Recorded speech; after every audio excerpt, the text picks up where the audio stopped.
All right, welcome everybody to Turbulence Ahead, Supreme Court Rulings in Environmental Law, co-hosted by the Aviation Impacted Communities Alliance and CJSC LLC. Today we have a very simple agenda. We'll talk about what this webinar is about. I'll briefly introduce our panelists. We will then talk about the Loper Bright case and the Corner Post case, and then we will dedicate the vast majority of today's webinar to your questions and answers. And then we'll have a brief closing. The reason why we're here today is to discuss what the Loper Bright and Corner Post cases might mean for legal challenges on aviation environmental issues such as noise and air quality impacts. And I do want to emphasize the word might, because part of what we want to talk about today is the fact that we're not quite sure exactly what will happen until some cases are raised within the domain of these two Supreme Court decisions and the world of aviation and the environment. What we're hoping that you'll leave with is a better understanding of how the cases may affect who can raise legal challenges and when, whether the substance of an environmental challenge is sustainable, and how environmental reviews are conducted. That is to say, how might the cases also affect the environmental review process? Today's webinar will give you an overview of the cases and how they relate to aviation environmental issues. And then, as I mentioned previously, we will dedicate the vast majority of the time to answering your questions. Today, we have 4 people on the panel. There's Barbara, who is shareholder and attorney at the company Buchalter Law Firm. We have Steve, who is a partner and attorney at Leach Tishman. There's Darlene Yapley, the co-founder and president of the Aviation Impacted Communities Alliance. And there's me, founder and principal of CJSC LLC. We focus on helping communities advocate for aviation noise and air pollution reduction. Now, who are you? As of this morning, we had well over 100 attendees, and about a third of you have no organization, and about a third of you are from advocacy groups. We have people also from government agencies, both federal, state, and local. We have aviation consultants, researchers, and we have other for-profit and nonprofit entities such as airlines and other law firms. And then some of you have indicated that you're in none of the above categories. And now I'd like to turn it over for Steve to present Loper Bright Enterprises v. Raimondo, and I will operate the slides for him. Thank you, Steve.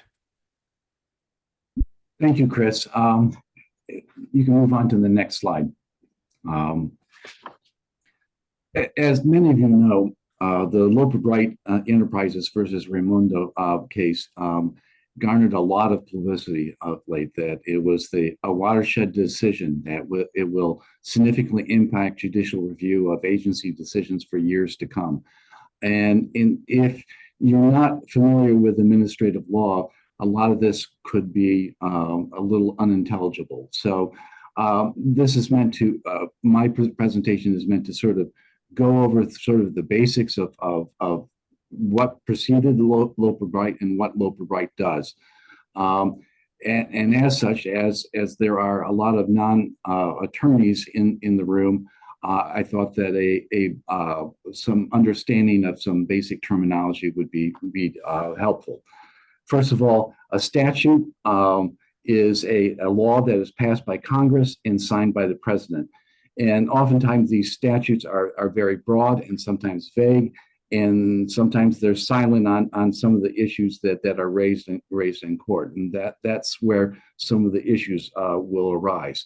Regulations, on the other hand, are sometimes called rules and sometimes even orders. These are rules that are drafted and implemented by the federal agencies to implement the statutes that Congress enacted. These can be very specific in terms of technical regulations. You see that in the IRS regulations and EPA regulations and FAA regulations, for that matter. And they derive their authority from a statute that gives the agency the power to implement those regulations. And that's very important to understand that regulations have to have a statute that gives the agency the power to actually implement those regulations.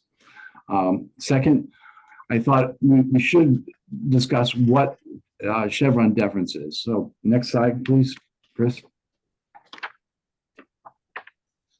Chevron was a case that was decided in 1984 by the Supreme Court, and it has been the foundation of administrative law for 40 years. Among other things, the basic essence of Chevron, the Chevron decision, is that if a statute is silent or ambiguous with respect to the specific issue, the question for the court is whether the agency's answer is based on a permissible construction of the statute. In such a case, a court may not substitute its own construction of a statutory provision for a reasonable interpretation made by the administrator of an agency. What this means is that the courts need to defer to a reasonable interpretation of a statute that is silent or ambiguous. The courts do not have any say over the interpretation, and they cannot substitute, as the case states, its own construction of a statutory provision. And this is, like I said, has been the foundation of a lot of the regulatory cases for the last 40 years. There are a lot more nuances to Chevron, whether it's how many steps there are that the court needs to review in order to get to the decision, and there's a lot of judicial gloss over the last 40 years. But that's it in essence, and that's all we need for today. Next slide, please. So what Loper Bright did is it overruled Chevron deference. On June 28th, it was a 6-3 decision. The majority opinion was written by Chief Justice Roberts, with concurring opinions by Justice Thomas and Justice Gorsuch, and a dissent written by Justice Kagan. The court holding was that courts must exercise independent judgment and may seek aid from agency interpretations, but may not defer to an agency interpretation simply because a statute is ambiguous or silent. And that, as you can see, goes directly against what Chevron was held for. And Chief Justice Roberts got into a whole discussion of the Administrative Procedures Act and a lot of the history, which we don't need to get into right now. Next slide, please. There were, however, a couple of exceptions to the rule that you may not defer to legal. You may not defer to interpretations by the agency. One of them is that the Administrative Procedures Act, APA, does mandate that judicial review of an agency policymaking and fact-finding be deferential. In other words, if the agency's the issue is an agency's fact-finding or policymaking, then the court is required to be deferential. And that's the Section 706 of the Administrative Procedure Act. Next slide, please. There's also an exception, a narrow exception with respect to legislative delegations. As the court said, when a particular statute delegates authority to an agency consistent with constitutional means, courts must respect the delegation while ensuring that the agency acts within it. What this means is oftentimes the Congress will give certain amount of authority to the agency, and when the agency acts within those limits, then if it's a reasonable interpretation, the court can take that as not to defer to it, but it should ensure that the agency has engaged in its reasoned decision making within those boundaries. Next slide, please. So what does this mean? Well, one of the things that it means is that it doesn't, Loper Bright isn't retroactive. The Supreme Court was very adamant about that it doesn't call into question prior cases that relied on the Chevron framework. And this is important since there are 40 years of cases that did rely on Chevron deference. The other thing to remember is that even before Loper Bright, there were very few court cases involving the Federal Aviation Administration that explicitly relied on Chevron. There's error there in my slide.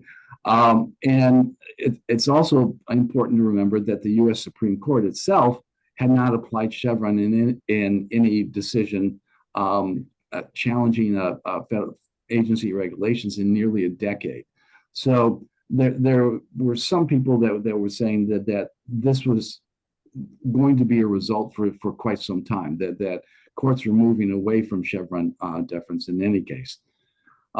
There's another sort of thing that's a concept that's similar to Chevron deference that was articulated in West Virginia versus EPA, and that's called the Major Questions Doctrine, that limits the authority of federal agencies to regulate on issues of national, political, or economic significance, absent clear authorization from Congress. Now, this is a separate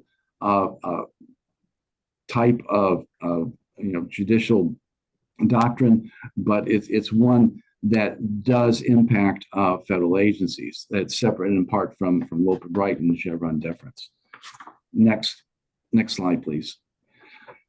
So after Loper Bright, courts will still give deference to agency decisions when there are mixed questions of fact and law, and when the agency is within the boundaries of authority delegated to it by Congress, subject to the court ensuring that the agency has engaged in reasoned decision makings. However, beyond that, the court is not required at all to give the agency interpretations. It's not required to defer to agency interpretations. Courts will still give agencies the benefit of the doubt. They would still presume that the FAA's or agency's decision is a reasonable one, but they will not be required to defer to the agency's decisions. Next slide.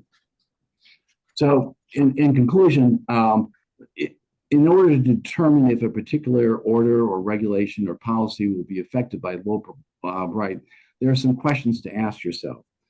The first and most important question is, what statute does the agency rely upon as its authority for the order, regulation, or policy?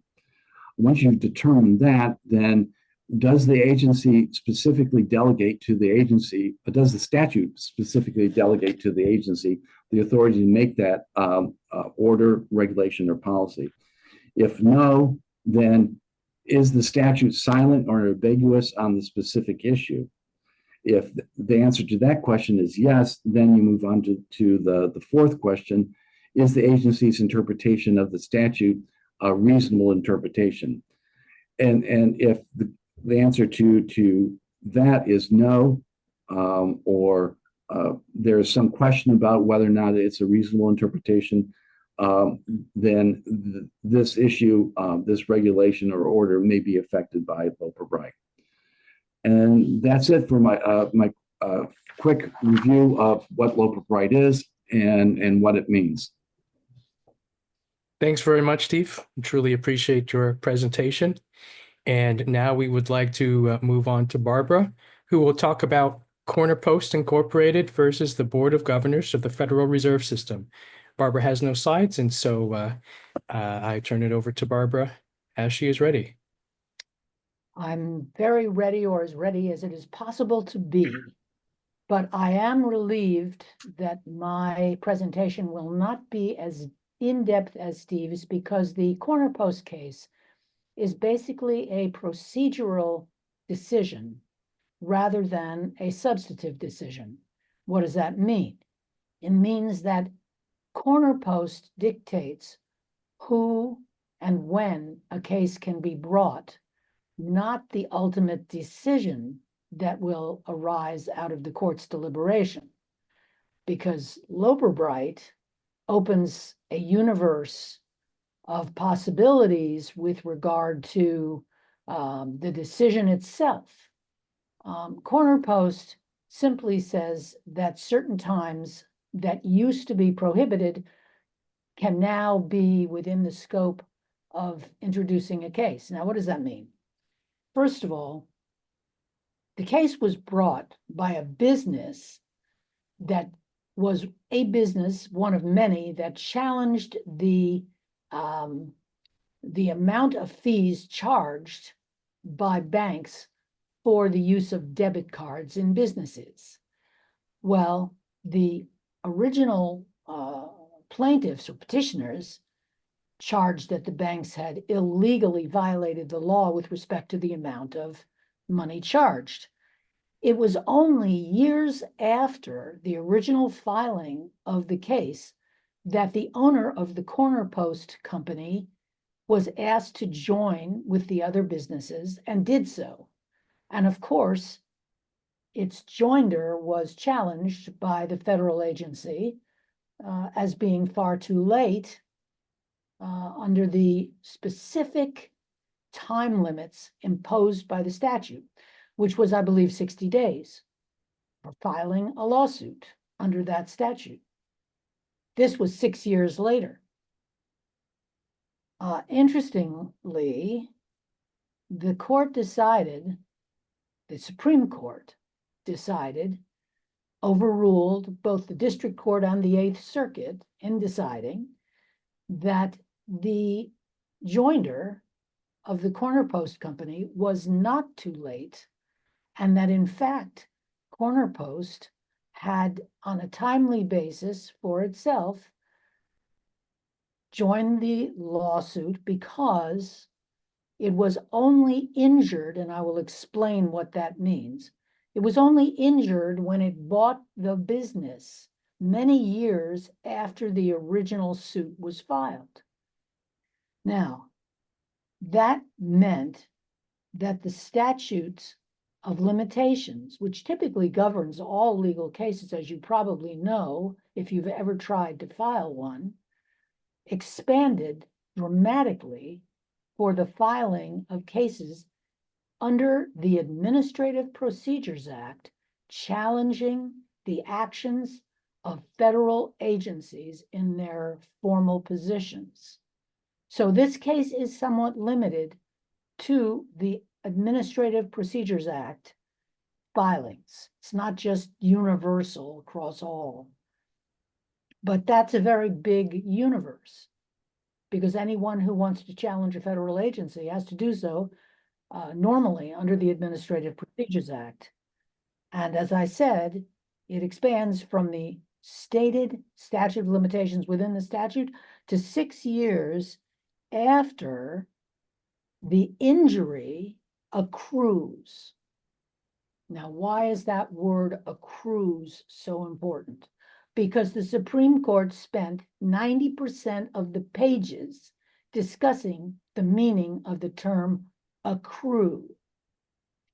And ultimately, it decided that the cause of action does not accrue as soon as the defendant acts, meaning passes the statute, enacts the regulation, does something formal, but only after the plaintiff suffers the injury required to press its claim in court. So, if the plaintiff or petitioner is not injured for 4 or 5 years after the suit is originally brought or the regulation is enacted, but the injury doesn't happen that still gives the petitioner the opportunity to bring the suit. Now, this broadens the universe of challenges, obviously, with respect to parties, because parties that were insulated from liability previously, other government agencies, are now open for, and this is important, the time frame, for an indeterminate time frame, because the time frame starts when the petitioner is injured, which could be at any moment after the enactment of the regulation, up to 6 years. Now, I won't go into the specific statutes that govern that, except to say that the court relied on 28 U.S.C. 1742, which dictates that longer statute of limitations, and basically based its determination of injury standard on that statute.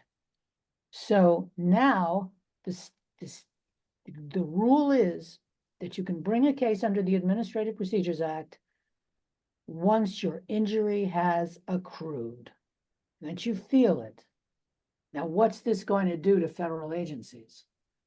It's going to make them very nervous, because their liability is no longer limited by the arbitrary discussion of a specific statute of limitations in the statute. In other words, before they said, okay, we're free and clear after 60 days or whatever the time frame was. Now, not so. They won't know until the injury has accrued, and that is presented to them in a lawsuit. So that is going to open the universe tremendously, although it will not determine, as we stated at the outset, will not determine the outcome of the case once you bring it, but it will allow you to bring cases that you could never have brought before. And I look forward to answering any questions that I can on this case. Thank you very much, Barbara. Now, as I mentioned earlier, we will go to question answers. We imagine that you have many questions, so we wanted to maximize the time in which you could share and we can discuss your questions. We will start with a handful of starter questions, if you will, and those will be presented by Darlene. But before we begin that, I do want to illustrate how you can submit questions. I believe all of you are joining us today by using either the desktop or the mobile Zoom app. And therefore, at the bottom of your Zoom window, you should find the box like the one you see on the right hand of this presentation slide, the Q&A box. And you can click that button at the bottom of your Zoom app window and then type in your question. We will review submitted questions, so there will be a delay after you submit, and that's in part because your question may be answered by another question response earlier in the webinar or in a couple of minutes. And if your question hasn't already been answered, when the opportunity comes, I will verbally raise your question to Steve and Barbara.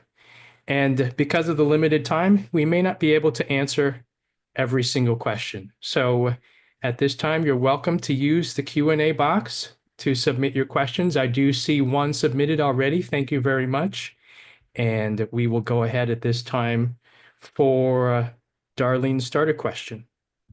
Okay, Barbara, many advocates are familiar with this. For a new procedure, there was a 60-day start date to file a lawsuit that began with the final FAA publication on the IFP Gateway, which may be long, in some cases, several years before an aircraft starts flying that procedure over impacted communities. So from what I heard you say, does this mean that communities now have up to 6 years to show that kind of harmful impact on them? Yes. In fact, that particular situation is going to benefit tremendously, because the injury cannot accrue if the aircraft haven't flown, right? I mean, Correct. So that's exactly the kind of case that I see Corner Post addressing. Excellent. So everybody hold on to that thought, because that will, if you couple that new procedure deadline with potential Chevron interpretation of the challenge, you have an interesting combination. So my second question is to Steve. Under the Federal Advisory Committee Act, the FAA establishes advisory committees requiring balanced membership. The agencies are expected to consider a cross-section of those directly affected, interested, and qualified as appropriate to the function of the committee. Given the expected November Aircraft Noise Advisory Committee on FAA noise policy, please comment on the ability to challenge the FAA's appointed membership if it is perceived as being unreasonably determined, and suggest examples of harm that could be used to demonstrate that. Certainly. First of all, I have to say that I'm not well versed in the Federal Advisory Committee Act, but these are our general comments with respect to a quick review of that FACA, FACA. And in general, it operates in much the same way as any other statute would be. The statute requires that the advisory committees be balanced in terms of the interests that they that are relevant to the topic that the advisory committee is a part of, and so the agency's interpretation of what balanced or affected, interested, and qualified may mean may not be the same as someone else's. And so what Loper Bright would do in this instance is that the affected individuals, communities around the nation that feel that they're affected by aviation noise may be able to challenge the decision to weight that advisory committee, the noise advisory committee, in favor of aviation industry, and then the court would be the one that would decide whether or not the FAA's interpretation of its perceived balance of the committee is the correct one, a correct and reasonable interpretation of the law. I will say that the Aircraft Noise Advisory Committee comes out of the FAA Reauthorization Act, and the Reauthorization Act specifically mentions different groups that must be represented. It doesn't say that it's ambiguous as to whether or not these are the only groups, and it's also ambiguous as to whether or not well, it says at least one from each one of these groups. It doesn't say, for example, that aviation industry could have 3 or 4 different people on the committee, while the affected communities would have just one representative. It also doesn't say mention what I believe the term was, airport adjacent communities. What the definition of airport adjacent communities mean. There as you well know, there are communities that are affected by aviation noise a good distance away from the airport, and whether those communities would be considered airport adjacent is one that is left open to interpretation. So Steve, I think there's 2 pieces. One is representation of aviation and non-aviation industry, and the second is of the impacted communities. There's general aviation, there's near the airport, there's next gen. So that would be examples of people feeling like there's unreasonable determination if they weren't represented. Right. Okay. Yeah. Great. So and like I said, the act, the FACA, the FACA, does require that the committees be balanced, and how what constitutes a balance is is ambiguous as to I mean, different people can see it as being balanced.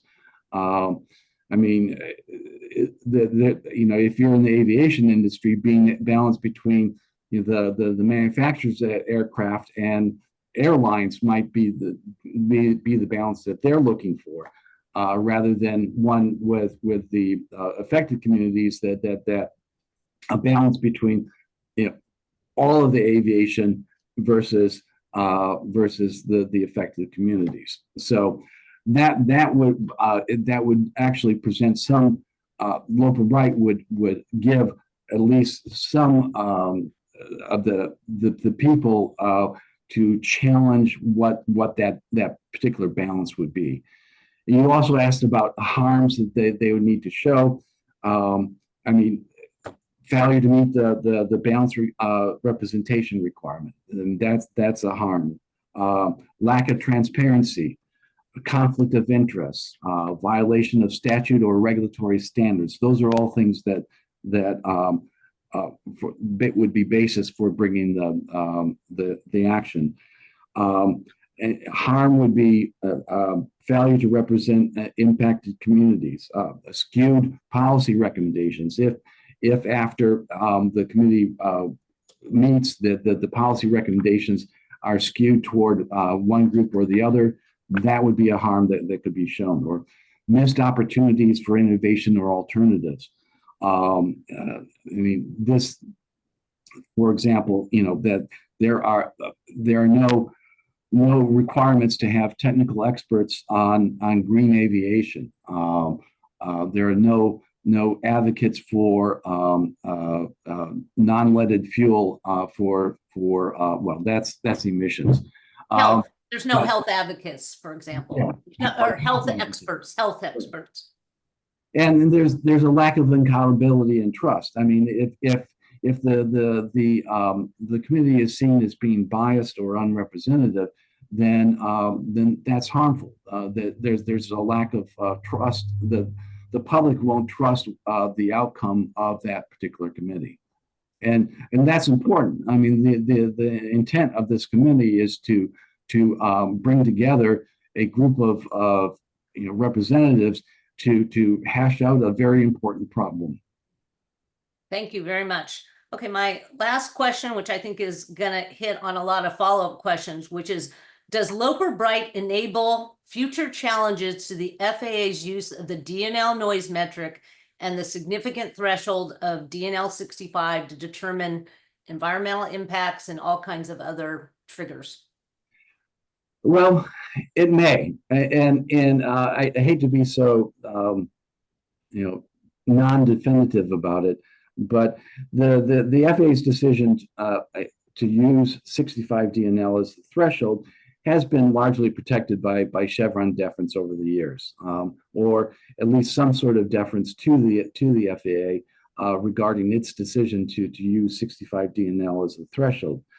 After Loper Bright, litigants could argue that the 65 DNL threshold is an unreasonable interpretation of the FAA's authority under statutes like the ASNA, the Aviation Safety and Noise Abatement Act, or even NEPA.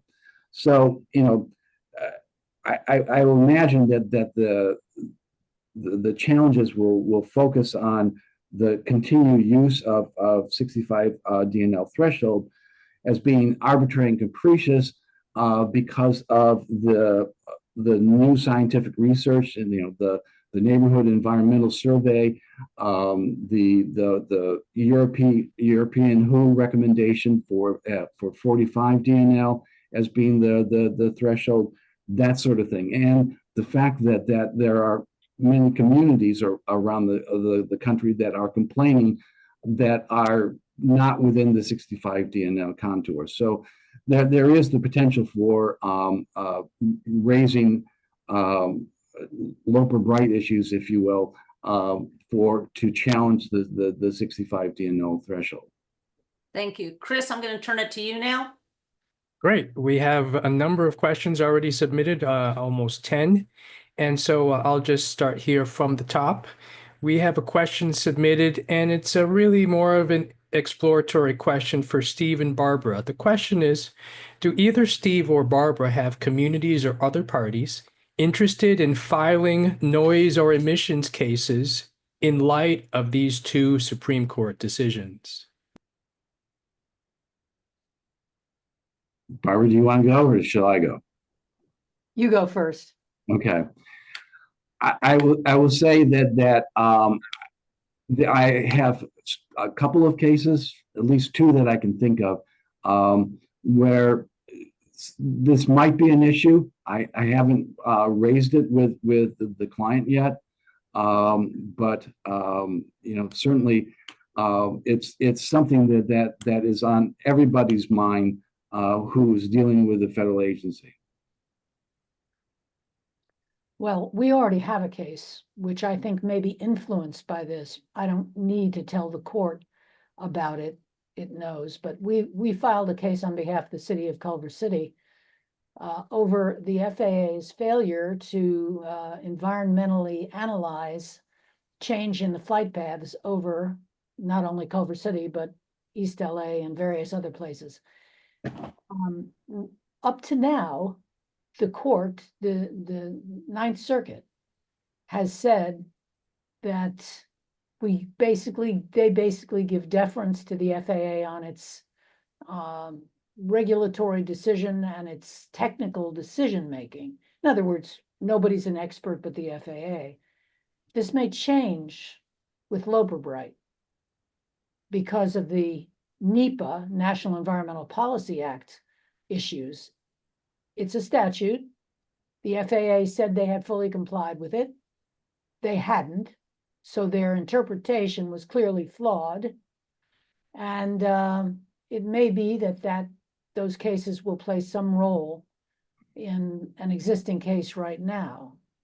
So that's just one of them that I can anticipate may come into play, but that one's on the table right now.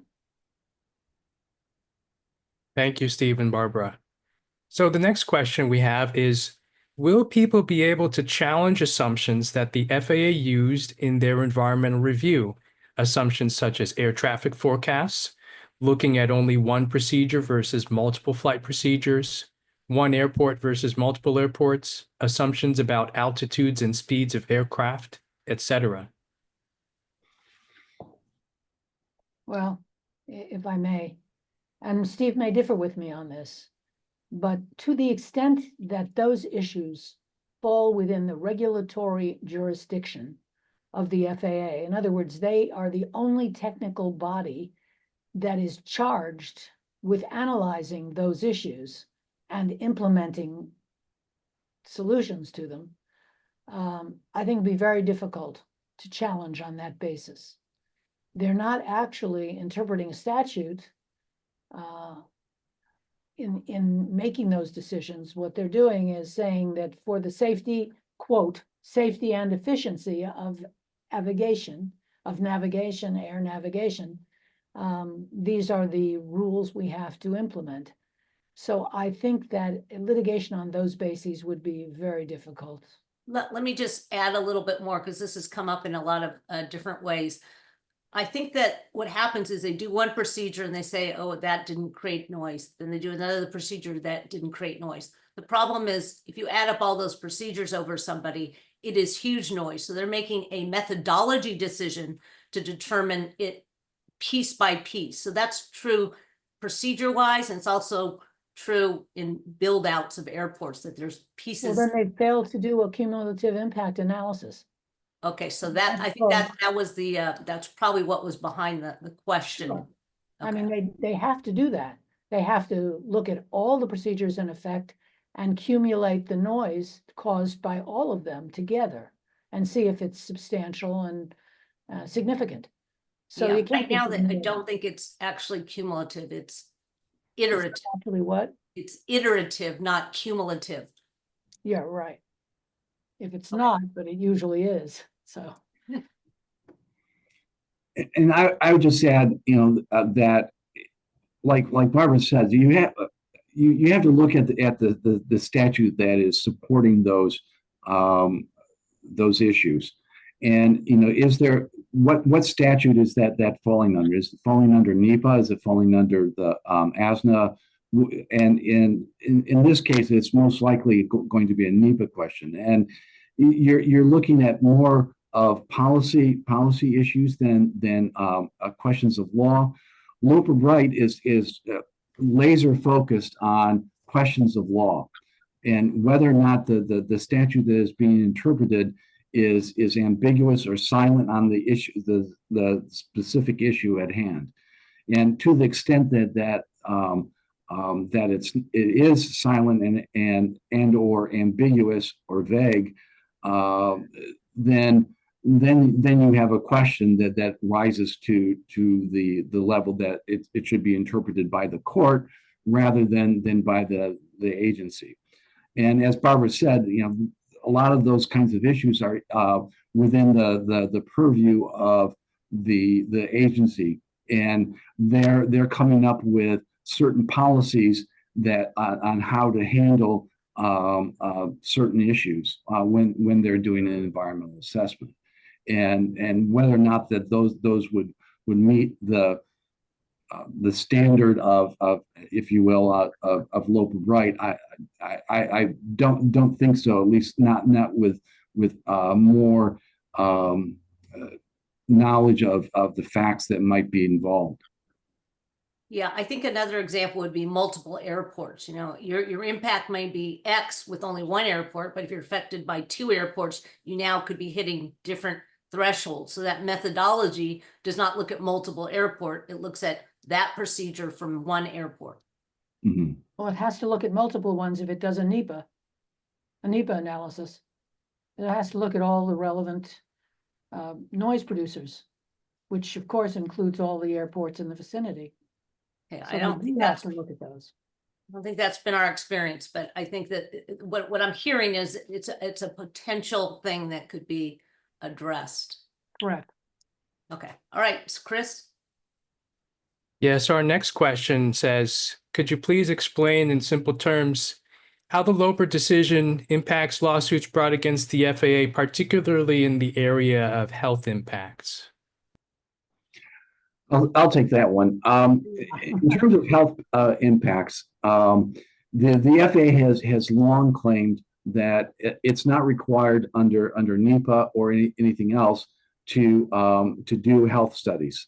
That their interpretation of NEPA and their own regulations is that health impact studies are not required or very rarely required. And so this may be an issue that could be brought up in front of the court, because there are various statutes about health studies that could be used as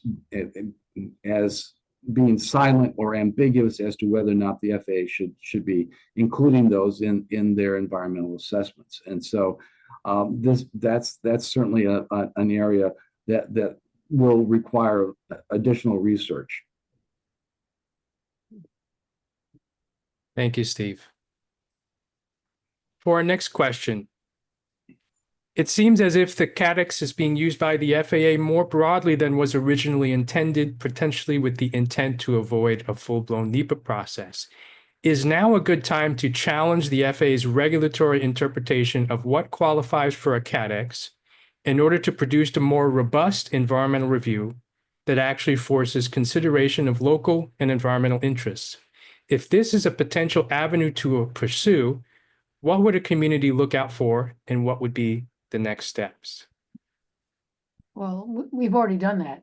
That's exactly what the city of Culver City did in our action. The FAA published a CADEX for these new arrival procedures that were much lower in altitude over the cities of Culver City and Los Angeles, also joined by the city of Los Angeles in the lawsuit. And we challenged exactly that. And we prevailed because the court found that a CADEX was totally totally insubstantial, didn't do the job.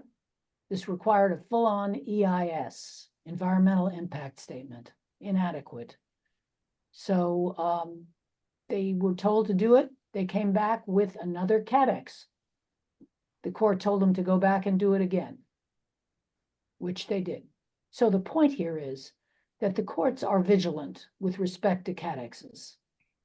And they do take into consideration very important aspects of the issue, especially when it comes to noise producing and other type of environmental impact producing sources.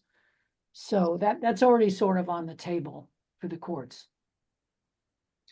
Yeah, and I would just add that you know the interpretation of what extraordinary circumstances are is an issue that could be raised specifically for categorical exclusions as to what constitutes an extraordinary circumstance, and the FAA's interpretation of that is different than what affected communities are. Whether that rises to the level of a statute being ambiguous in interpretation of a statute, that's another story. The other thing to keep in mind is that the statutory basis for categorical exclusions, I believe it's in the statute. It's been a while since I've looked at it. Is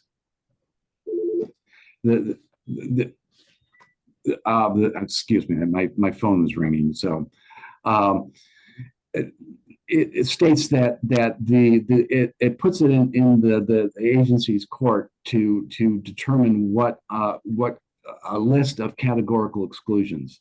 The intent was to allow an agency to categorically exclude actions that are administrative in nature and not that don't necessarily affect the environment, and so you might be able to go back and say that the inclusion of these kinds of categorical exclusions, whatever ones those are, don't fall within the class of actions that NEPA was meant to give. Now that's a little bit different because the categorical exclusions that the list of categorical exclusions it's been in effect for a long time, and you would probably run into some statute of limitations problems if that's what you were doing.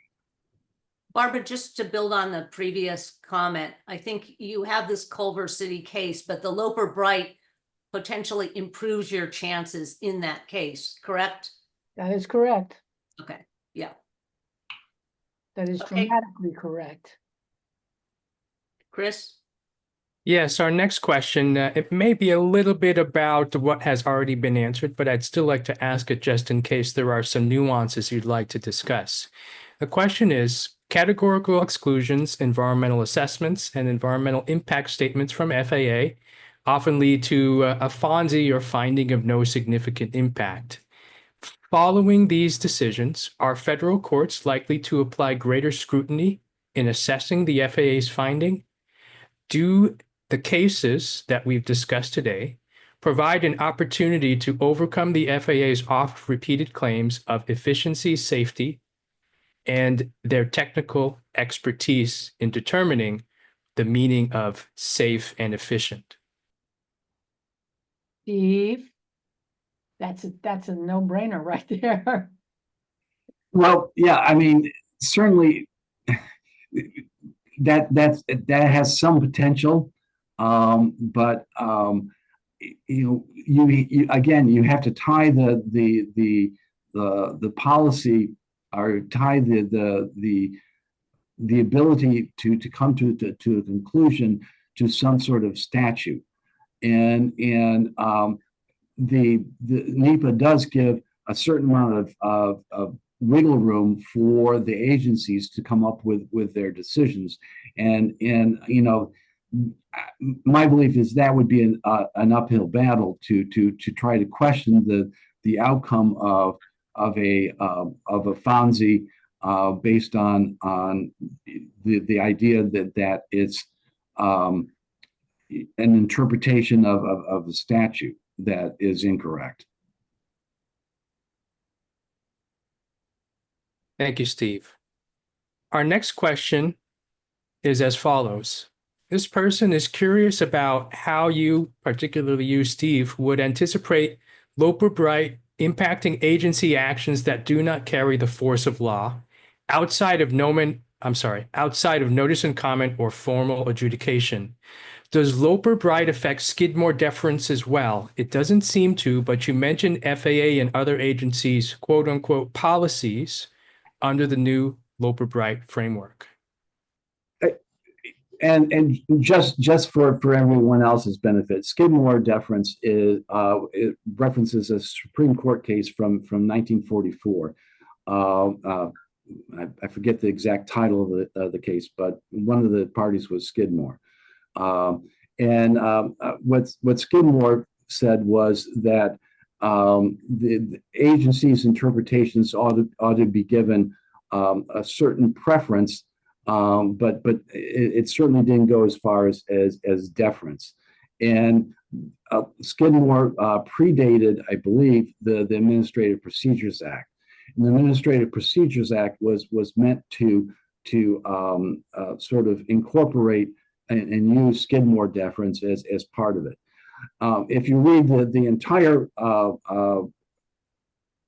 opinion in Loper Bright, you'll see that it certainly was the court's intent that that Skidmore deference would be the relevant standard to be using in almost all cases, rather than Chevron. And so I would say it does not kneecap Skidmore deference, and in fact, that's the standard that I believe that the Supreme Court wants the courts to use when dealing with interpretations of statutes. Thanks, Steve. And when I think of the question and things that maybe don't necessarily have the force of law, perhaps you might be able to elaborate here. So as an example, FAA has a quote unquote order, FAA order 1050.1F, which has the title Environmental Impacts, Policies, and Procedures. Now, that is an order, and I believe, and I just want to be clear that I'm not sure, but I believe that the order itself says that the production of FAA orders is subject to a CAT-X. And of course, we've already talked about all CAT-X's, the environmental specialist is obligated to review for situations of extraordinary circumstances. So I just want to use this structure, the idea of an FAA order, as potentially a type of document that maybe doesn't have the force of law.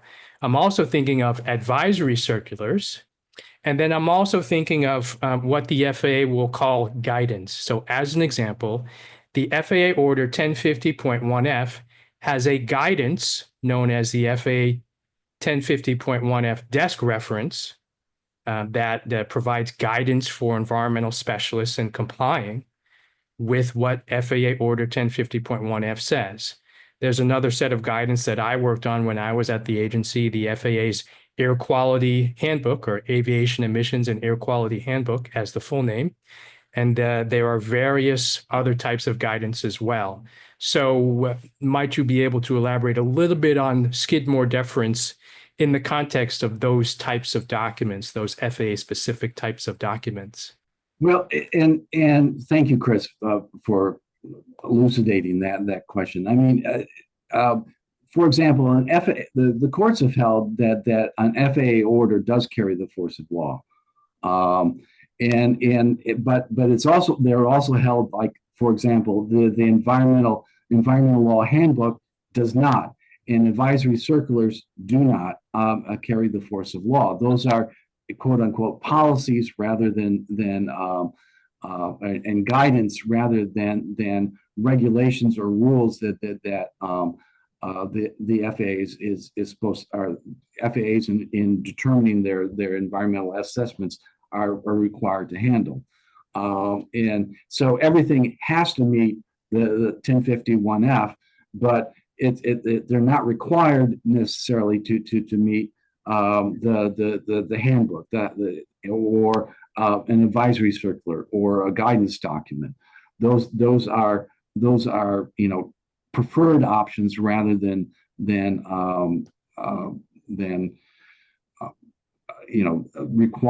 requirements for the law. I think to the extent that Loper Bright would be applicable, it certainly would be applicable to 1051F, since that's carries the force of law. It's a requirement, and the interpretations of what is required in 1051F might be reviewable, right? By the court, because the FAA is making determinations as to what's required and what's not, that sort of thing. That's less so with the policies, the desk books, the guidance, the advisory circulars, those kind of things, because they don't carry the force of law. So they may be an interpretation, but the courts have in the past, at least, not held them up to the same kind of scrutiny as it has FAA's orders. And I suppose you could argue under Loper Bright that if the FAA is arguing that a particular advisory circular must be followed, and it's that the advisory circular's interpretation of the law and requirements is a requirement rather than a suggestion, a strong suggestion at that. That the court ought to be the one to determine what the law is and what level of deference or preference that particular document ought to give. Well, if I might, can you guys still hear me? Yes. Yes, Barbara. Okay, good. Because my Zoom went off, but in any event, my experience has been, and I'm reading the cases I note, that typically the statutes and regulations that are passed as formal regulations get the force and effect of law. The rest of it is passed off. Now, is that a successful pass off where you can get away with something based on a guidance document? I don't know, but usually it's statutes and the regulations enacted pursuant to that statute that get deference, which may no longer get deference. I don't know if this is in scope, but a lot of us have experienced the CADX, which is a very back of the envelope. It says, does the local community know? And it marks yes. Doesn't say who in the local community knew. Does the airport agree? Yes or no. It doesn't say who at the airport said that they agreed. So are those things up for a challenge in terms of how the interpretation of fulfilling the CADX was? Are you speaking? Whom are you speaking to? Steve or you, Barbara? Go ahead, Steve, and then I'll. Because it's kind of a similar, it's not a very, very strongly executed CADX is what I would say. Can you repeat the question? Yeah. The question is, the CADX is very, so kind of a simplistic checklist. There isn't an audit trail. So you get to check off that the airport agrees, the community knows, the community agrees, all kinds of things. But there's no names, there's no audit trail, there's no data in the CADX itself. And you're saying whether that's reviewable under Loper Bright? Yes. Again, you have to look at the statute that it's being determined, whether or not that not providing that sort of information is within the did Congress give that right to the agency, or is it ambiguous as to who gets to determine what goes into categorical exclusion? I mean, I could see that. I could see arguments on both sides of that. Right. You could call it arbitrary and capricious depending on which side you're on, right? Right. Exactly. And so, Should there be more information in the categorical exclusion? Should they be made public rather than filed away in a drawer at the FAA headquarters? Certainly, but that's more of a legislative solution than it is a legal one that's going to be presented in court. What they're required to do within the scope of the categorical exclusion regulations and orders that the FAA has laid out, that's something that may be subject to interpretation, and whether or not that's a question of law or a question of fact or a mixed question of law and fact would determine whether or not Loper Bright applies. I will also add that I've always adhered to a policy that it is much safer to challenge a document where there is no information rather than one in which there is inadequate information. Because the courts are very upset when no analysis is performed. They're less upset when the analysis is questionable. So take that for what it's worth. Chris? Thanks, Steve and Barbara. So here's a question. Is there any way for noise-impacted communities to fight rules that have been impacting their communities for more than 6 years? As an example, this person has been fighting a long battle against the local GA airport for what is viewed as violations of easements, grant assurances, and NEPA on airport expansion project. Almost every expansion project magically qualifies for a CADEX, categorical exclusion, from having to do sound studies or other aspects of NEPA. We have made little progress mainly because the airport cites FAA rules and regulations and statute of limitation issues.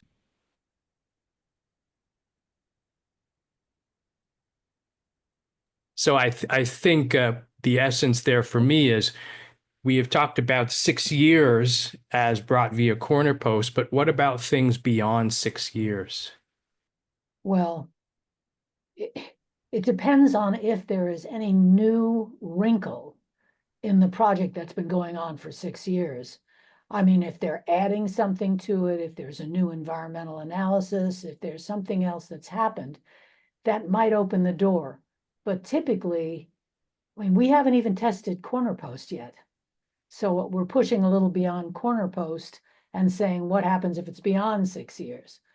So the answer is, there could be another answer, and that is to the extent that the procedures that are being challenged are continuous, then the most recent one is the challengeable one. So you can stay within the 6 years forever. So something that comes to my mind, not a specific project, but in general, a large airport construction project may have several phases. So there may be a certain phase where construction equipment are operating in one area.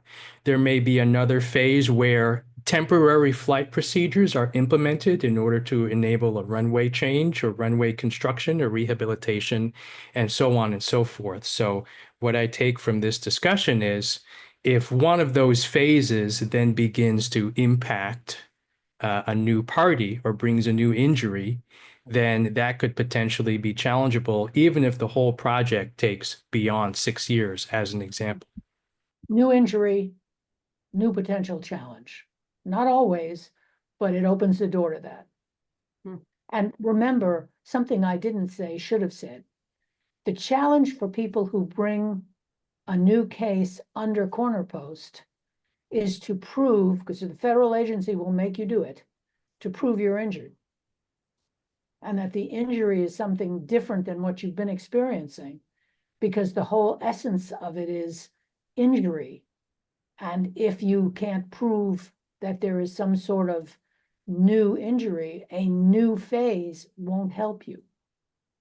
So Barbara, could you just spend a minute? What would that injury look like to the court that would be substantive to be able to share what? Noise level increases, how many planes? I mean, could give us an Air idea. quality increases, numbers of planes. I mean, I can see the same sort of thing that you would use in an original challenge. Okay. I like to chime in here, and I hate to throw cold water on the effects of corner posts, but the issue that needs to be addressed before we get into those kinds of discussions about what happens for 6 years is whether or not the statute of limitations that is involved in for FAA orders, 49 USC 46110A, is applicable here, because in corner post you're dealing with the Administrative Procedures Act, which doesn't apply to petitions for review that are filed with regard to orders of the FAA. 46110 is the applicable section. There, the 46110A says that a person with disclosing a substantial interest in an order may file a petition for review. Now, if you go back and you look at the case law as to what is a substantial interest, a lot of times they will equate a substantial interest with injury. And that injury can be anything from a physical injury, it could be a procedural injury, it could be any injury or damage as the court states. The problem comes when you look at the rest of 46110. At the bottom of the paragraph, it says that the petition for review must be filed not later than 60 days after the order is issued. When you're dealing with the Administrative Procedure Act under corner posts, you're dealing with a statute that said that the right of action must accrue at 6 years, no longer than 6 years after the injury. And so in order for this to apply to aviation issues, there needs to be a finding or an argument that says that 60 days after the order is issued is the same as what the court was discussing in corner post. And so that is the first step before you can say, let's fiddle around with the statute of limitations and where there's an injury to a community that the 60 days or 6 years begins to run at the point of injury. That is sort of the critical question that before you get into a lot of the other issues. Yeah, and a community would have to argue. Again, we talked about the injury issue. The hard issue is to prove that injury actually occurred to you at a later time. So you would have to discuss the injury issue, as Steve has pointed out, under both circumstances, both the APA and 46110. So I believe in many communities, their cases were thrown out because they did not file within the 60 days. That is a very common thing. It's hard to turn around a lawsuit in 60 days, right? To do the analysis and so on. It's always safer to do that. It's always safer not to depend on trying to make an argument under corner post. I mean, eventually you can, but file within 60 days. Right. And Darlene, I mean, that's the whole issue. I mean, corner post, the actual underlying facts are basically the same kind of fact situation that a lot of communities find themselves in. Is they don't know the impact of the decisions until well after 60 days has passed. And that's the issue. That's been an issue for a long time. I mean, hopefully corner post may change that, but there are a lot of legal issues that before that can actually take place. So what I'm hearing from the both of you is, just as an example, we have been talking about categorical exclusions quite a bit today. But for environmental assessments and environmental impact statements, there is much more public disclosure. So, example, the FAA will publish a finding of no significant impact, typically with a record of decision. And of course, for EISs, there is a publication of record of decision as well. What I'm hearing from the both of you, and I'm raising this to make sure that I fully understand properly. What I'm hearing is that the clock does not start at the date of publication. It starts at the date of injury. So going back to what I said earlier, let's say an airport construction project is going to happen. Perhaps the agency publishes a record of decision 2 years, 3 years in advance of the construction start. Am I hearing then that the 60-day clock would not start at the date of the ROD publication? It would start at the date of future injury, whatever that, and again, with the understanding that the injured party would have to prove that injury. That's the argument. That's Yeah, not necessarily the result, but that's the argument. Because that's not necessarily covered, as Steve has pointed out, by the Administrative Procedures Act. Whatever is covered by the Administrative Procedures Act is the direct relevant issue right now. That does not mean that it can't be extended to other statutes eventually, but it will have to go through the entire judicial process to get there. So the answer is, depends on what the Ninth or DC or other circuits decide on the issue of And to be honest, that's another issue in terms of Loper Bright and maybe for corner posts is one of the things that was mentioned in the dissent as one of the reasons for keeping the Chevron deference was the fact that it provided uniformity among the circuits, that you had one standard that everyone had to meet. Now what we're having is you're going to have a lot of the different courts making different decisions, making different judgments on whether or not a particular process needs interpretation under Loper Bright or needs interpretation under corner post, and so they're going to be split. There probably will be splits in the circuits as to what applies and what doesn't, and different kinds of issues and fact patterns, and how all that comes together. There's going to be a lack of uniformity, and that's one of the fears that was expressed in the dissent. Although Chief Justice Roberts did touch on that and saying, basically it says, well, there's no real uniformity with Chevron either, but that's a story for another day. yeah. So if you had a case dismissed because you didn't make the 60 days and you're under the 6 years, can you go back? You're still under 6 years, so can you file again? Now with the corner post. Here's the problem.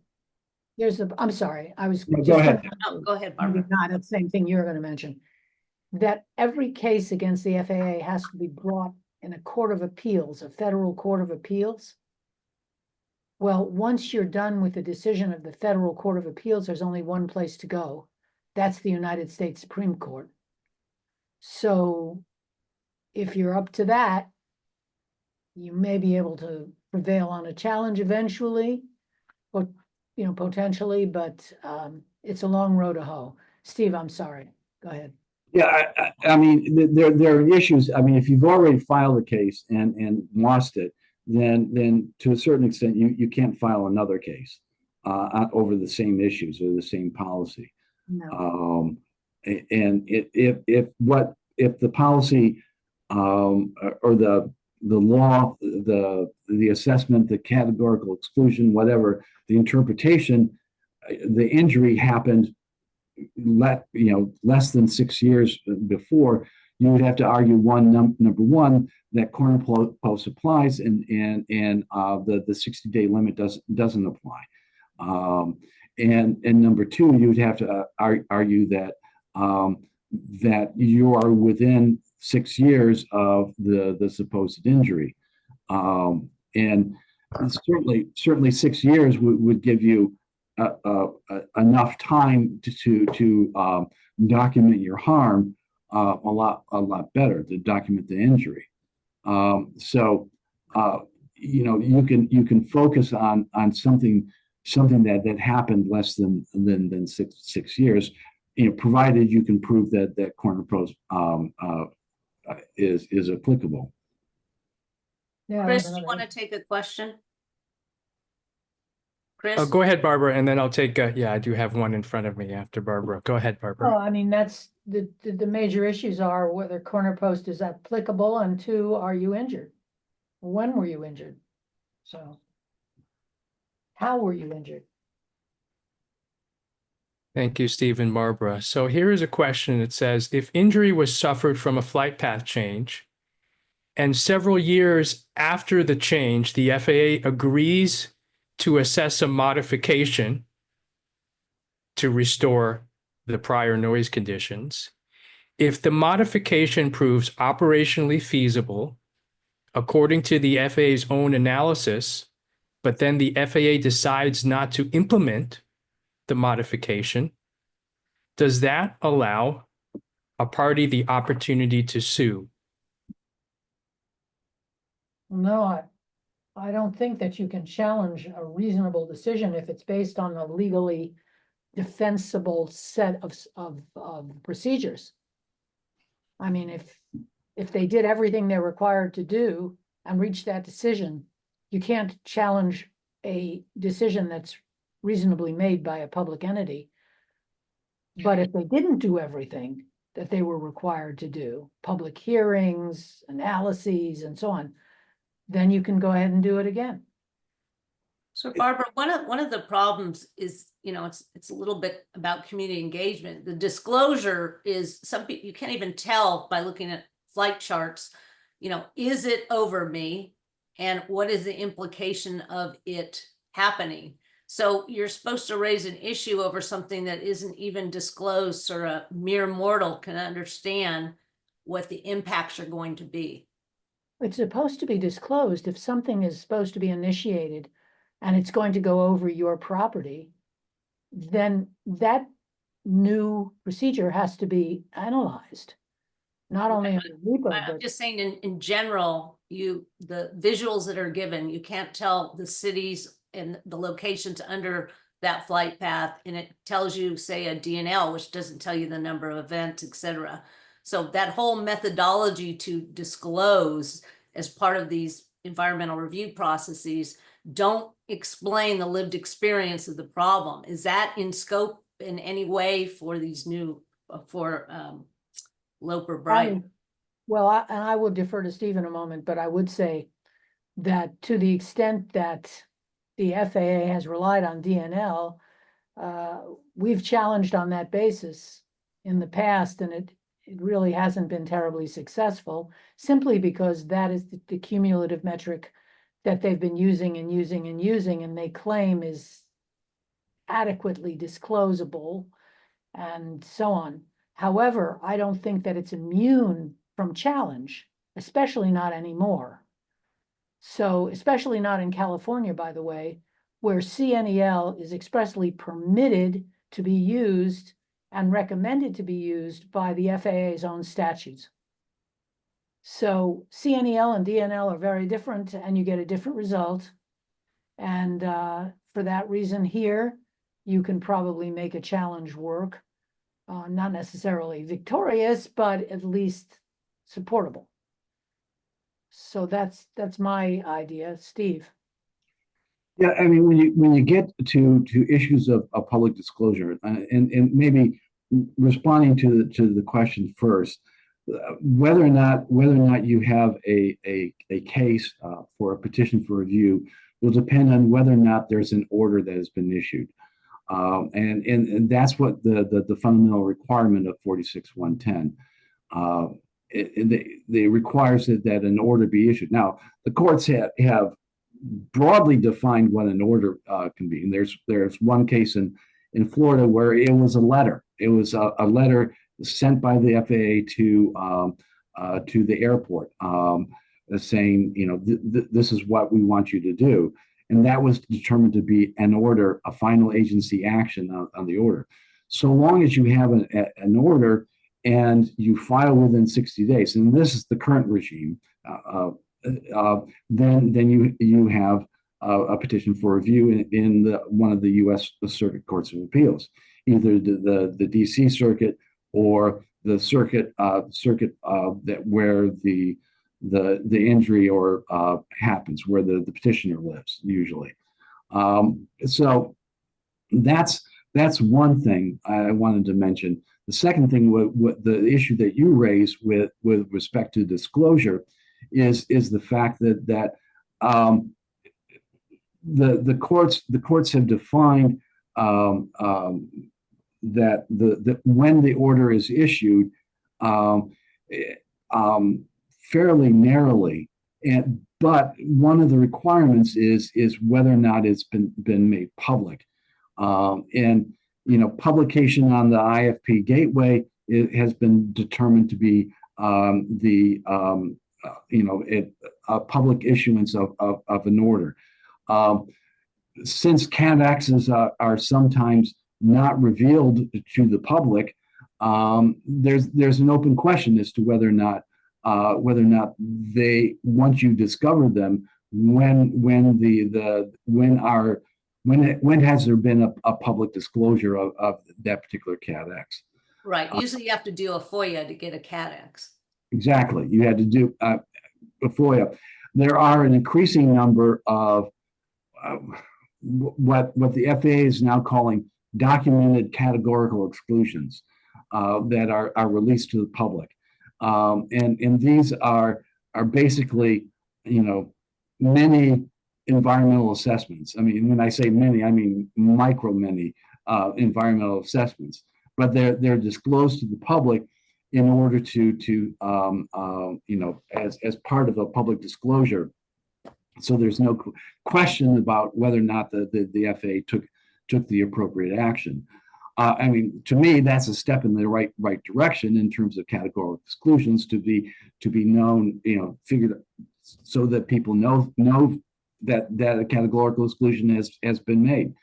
On the other hand, to me, a documented categorical exclusion sort of begs the question of whether or not there's been extraordinary circumstances or extraordinary interest in that particular topic, which would, deny you the ability to use a categorical exclusion. So, that's sort of, one of the open questions under the current regime as to whether or not, with respect to disclosure and categorical exclusions in particular, whether Loper Bright will change that.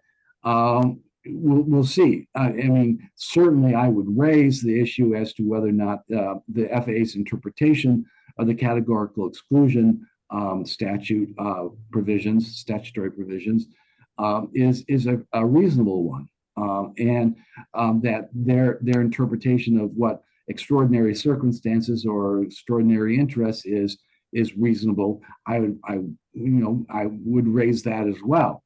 Whether we'd be successful, it depends. Thank you very much, Steve, and thank you, Barbara. Thank you, Darlene. Unfortunately, we are running out of time, and we do have a number of further questions, but I would like to invite all of our participants to take a look at the recording once it is posted, because all registered attendees will receive an email after this webinar sometime later today or tomorrow with, number one, a link to download Steve's presentation slides, a link to access the recording, where if you take another look, you may find that we addressed some of your questions. And you'll also receive our contact information so that you can reach out to us directly further. Once again, I would like to thank you all for attending. And just a reminder, we will send you that email today or tomorrow with the recording of the webinar. We appreciate your time and we wish you a great day. Thank you.